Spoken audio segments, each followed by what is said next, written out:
Activity report for 2025-2026 season. Let's begin from the corridors of the Football Association president, and he embarked on a nationwide regional tour to deepen stakeholder engagement and accelerate football development across the country. Samuel, how does it feel to welcome the FA president in your home? Oh, I appreciate the Gfa president to invader of the regional office of Tamale, to surrounder of the regional office to bring football peace in northern region to survive the Ghana Premier League. Upper East Region House of Chiefs has recognized your impact in the region. They know what you can bring on the table when it comes to sports in the country. Key activities included visits to regional offices to meet club owners and also to conduct inspection tours on ongoing GFA projects. So I'm happy to be here. I'm happy to see the fruits of our hard work. I'm happy to see my RFA leadership doing a good job in the region. The facility has been well kept. I'm extremely proud of what we've achieved, offering hope to young boys and girls in this region. And I think that the FA, led by the ESCO, are quite clear that we want to invest more. We want to put up some dormitories here so that our youth national teams can soon start camping here to ease off the pressure on Pram Pram. Yeah, it feels good. It feels good to have the ultimate around, to hear from you. There are a lot of messages you send. You don't even know whether they reach. If they reach or they don't reach, you don't know. But having him firsthand, you see him, he sees you, you send your messages to him, it brings joy. It makes you happy that he has come. He's the biggest man in Ghana football. President Simeon Okraku later met with stakeholders and club owners to understand their needs and also to find solutions to problems that confront them in the development of football. This is the regional capital, and this is only the befitting facility that have a standard or a requirement that can play Division 1 or the Premier League. And if you look at the nature of the pitch, it is deplorable, right? So look at the stands. If you look at the stands, they are all in bad shapes. But support needs to be done. A lot needs to be done here that can uplift the image of the facility. The year Bolgo All-Stars qualified, if I'm not mistaken, 2016 to Premier League. We had to suffer and lose that particular very important slot because of an edifice to be able to play in the region. I want to tell you that had it been now that we had the Ketir Kuku Technical Center, I believe we would have still been in the Premier League. But unfortunately, it's gone. So we have the inspection of the pickups led by General Secretary, and then all the beneficiary units would advance to their vehicles with the keys. We open the doors, inspect. The Ghana Football Association has taken a significant step in strengthening football development structures across the country with the presentation of 5 vehicles under the FIFA Forward program to key operational units of the association. Indeed, the main program was for 13 vehicles, but then the plan and the work we did with FIFA was to present 8 first, use 8, and indeed, if they see that they are being used well, then the other 5 would also be approved to come. Moving around a huge region, sometimes you can travel about 6 hours just to cover 2 zones alone, and movement was a huge challenge with our private cars. From Western North to here is almost 24 hours. Just imagine, and the road network there is not favorable. So you have to use this car going up and down every week. You have to go to servicing, else you cannot. Previously, I traveled to Dunkwa, Tiaso, and sometimes I'm stuck on the way.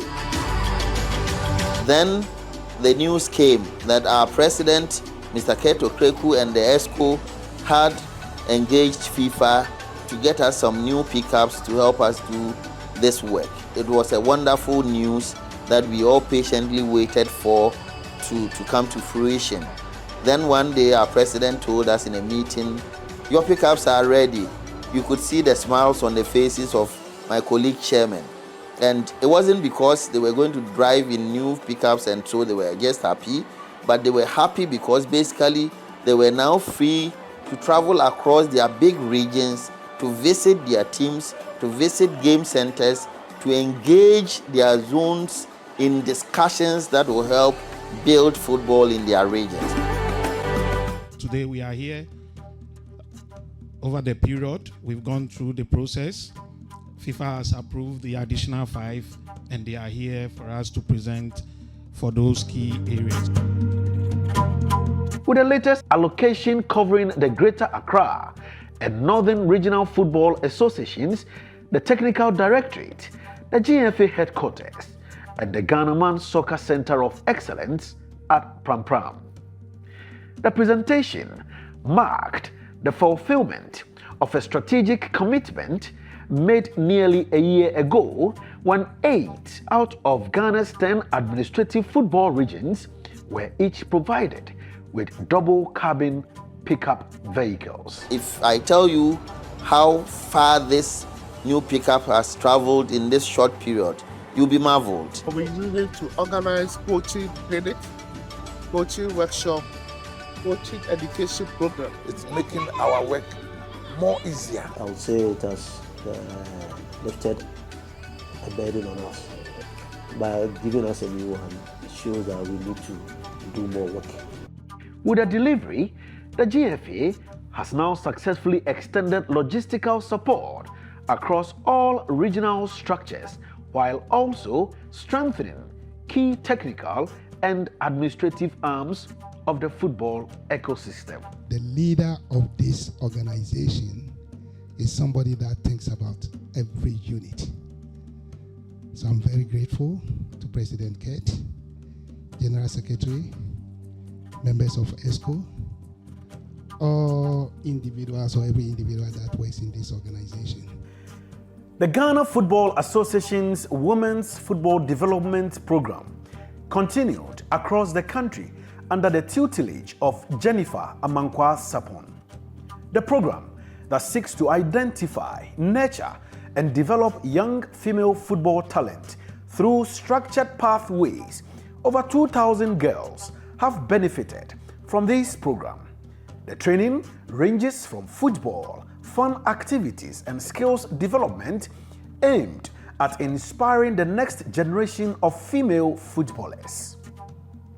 The campaign forms part of FIFA's commitment to growing the women's game at a grassroots level while supporting the GFA's efforts to create more opportunities for young girls to discover and develop their football talent. The Ghana Football Association introduced a groundbreaking insurance policy for referees, marking a historic advancement in welfare, protection, and professional support for match officials across Ghana's domestic leagues. The initiative, unveiled in November 2025, fulfills a pledge made by President Kurt Edwin Simeon Okraku during the 31st Ordinary Session of Congress in August 2025. In all, 280 referees operating in the Premier League, Division 1 League, and Women's Premier League have been enrolled in the insurance scheme introduced by the GFA. The package included group life cover, critical illness protection, permanent disability compensation, medical expenses support, and workmen's compensation. The Football Association also provided a range of essential logistics aimed at improving referees' working conditions. Each referee received 2 pairs of boots, per season, 3 sets of uniforms in different colors and 3 sets of warm-up kits. Catch them young. The Catch Them Young policy, it has really helped. It's a great initiative because it has helped a lot of we the young ones. Because sometimes after school we are home, because before you further maybe to the university, sometimes you are home doing nothing. And then at least it has given us work to do. You know, maybe weekend you have a match, so you keep preparing for your match. Day in, day out, you are training. So it keeps you busy all the time. There has been continuous improvement in the Catch Them Young refereeing policy that was launched in August 2020. The policy, which is to identify and nurture young officiating talents across the country, has made significant progress since it was introduced, with products officiating in the juvenile leagues, the MTN FA Cup, and the Ghana Premier League. For me, being a Catch Them Young referee now makes me excited because it makes me a popular, like my name, famous. And I move around from places to see a whole lot of things that goes on in terms of football. Under this same initiative, exceptional talents have had the opportunity of officiating in continental tournaments, including the CAF African Schools Football Championship, dating back to 2024. Promising referees have also participated in the FIFA Member Association Young Talent Refereeing course at Pram Pram. The course forms part of FIFA's ongoing commitment to developing the next generation of elite match officials and strengthening refereeing standards across its member associations. Talent identification. Tino, make sure you play your best. It's an opportunity for you to showcase your talent and an opportunity for you to be picked football academies in Bremper College, Achimota, and Big Boss. Experienced coach and coach educator Stuart McLaren took over as a FIFA talent coach for the Ghana Football Association under the FIFA Development Scheme program. I'm delighted to be here. It's my first time. I'm so excited to see the next man with kudos. Stuart McLaren, one of the few approved FIFA talent coaches available to FIFA member associations under the FIFA TDS program, is a UEFA Pro License coach who transitioned into coaching following a professional playing career and has been working closely under Technical Director Professor Joseph Kwame Minta. I'm sure they're absolutely delighted to have the opportunity. You know, it's one thing having talent, but if the talent doesn't have an opportunity, then, you know, it can't really progress. We're obviously working hard as part of the FIFA Talent Development Scheme to give every talent a chance. We want to make sure that we find the best talents, we train the best talents, and we play the best talents, give them the opportunity to play in meaningful competitions. Their partnership is to deliver on the set objectives for the Ghana Talent Identification and Development Program in fulfillment of the FIFA TDS program under Chief of Global Football Development, Arsene Wenger. Talent coaches play a pivotal role in shaping the future of football, and Stuart McLaren's responsibilities include observing local matches, collaborating with coaches on long-term goals, identifying talent that aligns with the GFA's football DNA, tactical systems, and team culture, as well as presenting comprehensive evaluations to stakeholders to ensure actionable insights. So this element is the foundation. We want to try and make sure we find them. So I'm sure the players are extremely excited. There's probably a little bit nervous about how they're going to perform. So I would just encourage them to relax, show all the qualities that they have, show that they can be a fantastic team player, show that they have the right attitude as well as the right technical ability and physical qualities, and we'll be able to see those strengths and try and put them forward for the next stage. Still on the talent identification program, the Southern Sector Elite Academy, established through a partnership between the Football Association and Achimota School, officially began full operations in December 2025, marking another significant milestone in the GFA's nationwide elite football development program. 17 players from the Greater Accra, Eastern, and Volta regions have been selected and officially enrolled into the academy following a rigorous talent identification and assessment process. The players have since begun intensive training under the guidance of FIFA technical talent coach Stuart McLaren and his assistant coaches, who are tasked with implementing the GFA's modern development curriculum. With the Southern Sector Academy now fully operational, all 3 GFA elite academies are active and functioning, completing the Football Association's strategic plan to establish a unified national talent development structure. My school team was playing with Azantlo, but I've never watched football live because I don't have the heart to. But that day I had to sit through. Unfortunately, my boys emerged victorious. Come and see me dancing with them. That day I put my headmastership aside and I became a student and I was dancing with them. And the result is this trophy that is hanging here. Fortunately, the former headmaster was around. He shook my hands and said, "Tony, for 13 good years, I've struggled to get this trophy. I couldn't. You have just come 3 years and you have taken it." I said, "Yes, that's my luck." So it's all because of the academy boys.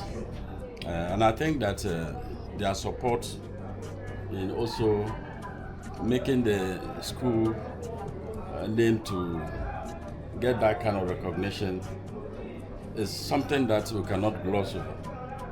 And I say on behalf of management, we wish to also thank you too for bringing this initiative to help us here and to help the young ones who have the talents. And we pray that they will develop these talents to the full. And at the end of the day, they will realize the investment that you people have put in them.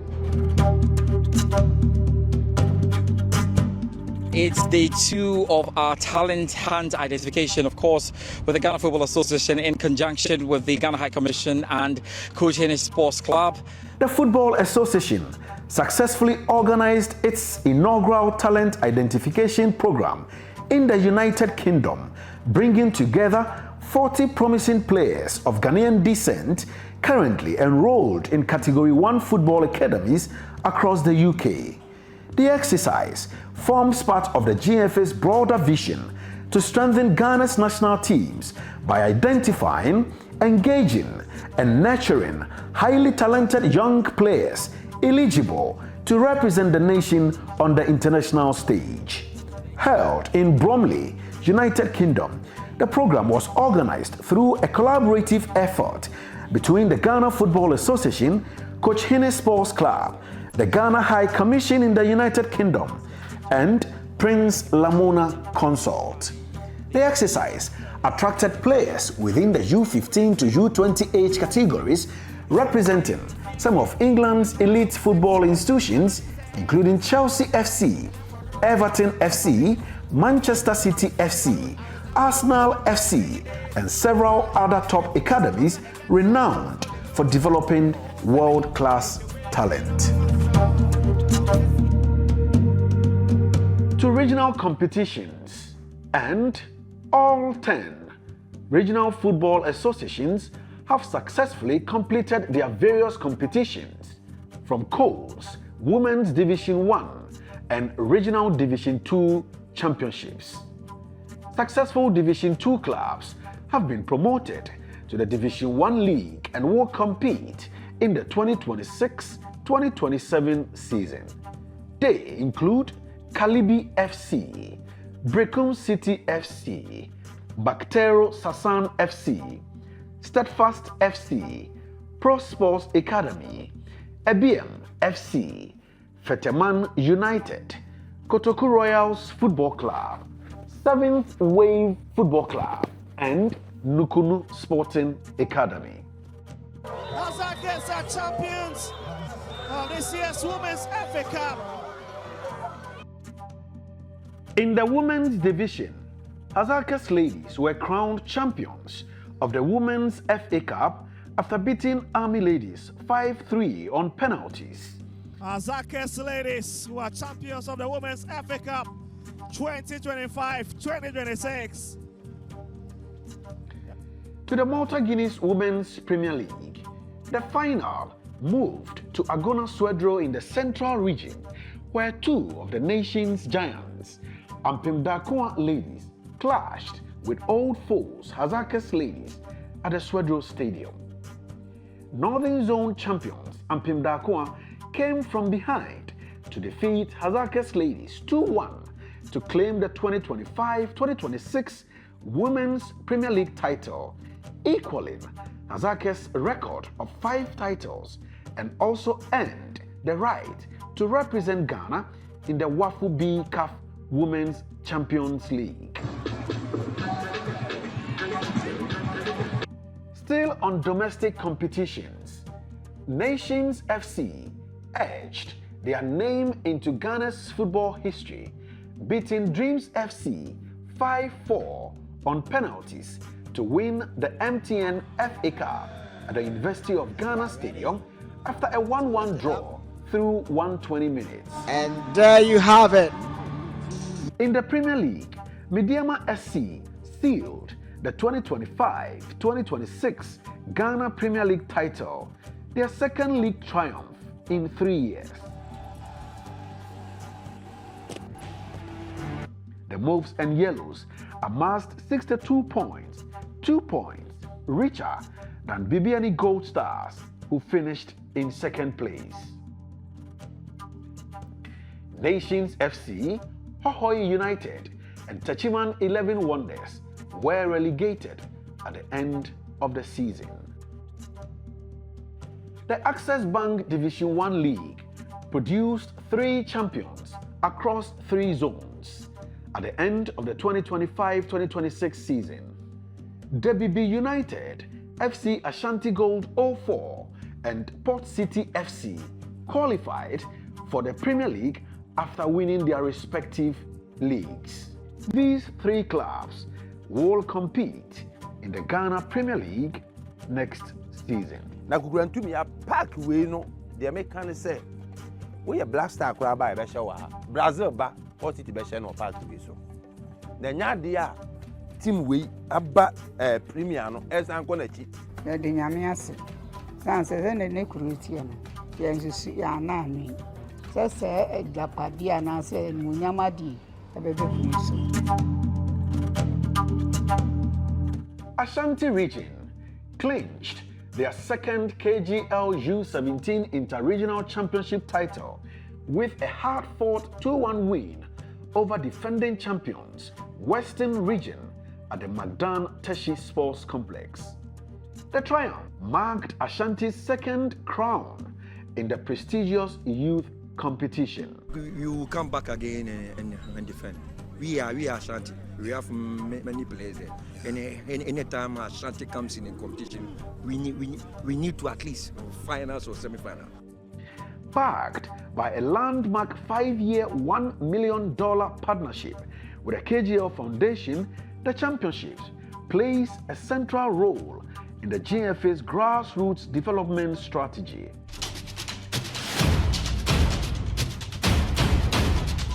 The Ghana Football Association has successfully trained 6,014 coaches from license A to D as part of its capacity building drive to strengthen the football ecosystem. The figure comprises 355 female coaches and 5,659 male coaches who have completed various levels of coaching education across the country. Very exciting to have this license A course going. The last time we had our license A in Ghana was in 2017 at Opofuwari Secondary School. We tried severally to get this program going, and luckily enough, CAF has given us the approval to run it. The highlight of the program is the ongoing CAF License A coaching course being held after a successful application by the Technical Directorate to the Confederation of African Football. CAF. One thing I picked was football fitness. Football fitness, not physical training. And this is what we lack in Ghana here. So I think we will be able to inculcate it in our training sessions and get the best out of our players. This is the first CAF License A course to be held in Ghana since 2018 and positions Ghanaian football to compete favorably with peers across the continent. 20 coaches are currently undertaking the course, having completed Model 1 in April this year.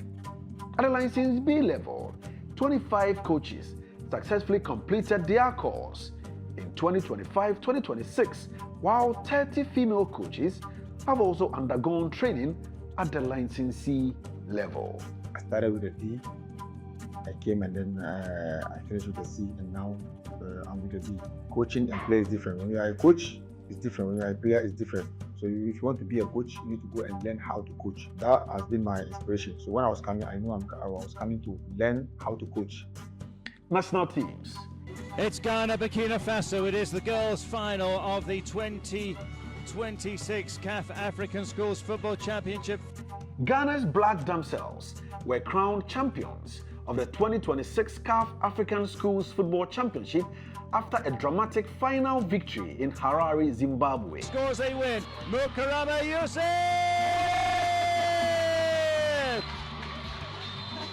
The Black Damsels are the champions.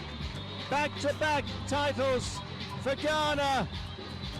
The under-15 girls held their nerve to beat the Burkina Faso national under-15 team 10-9 on penalties after a 10-scoreless draw, sealing back-to-back titles in the competition. It's the girls' champions, the gold medalists, Ghana. The final was a tightly contested affair, with both sides cancelling each other out over 40 minutes of intense football.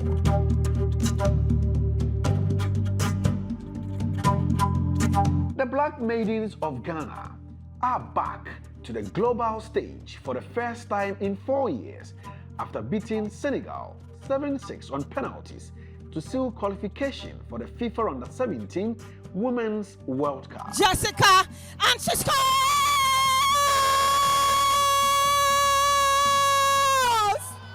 Jessica Pierre-Samoa puts the icing on the cake!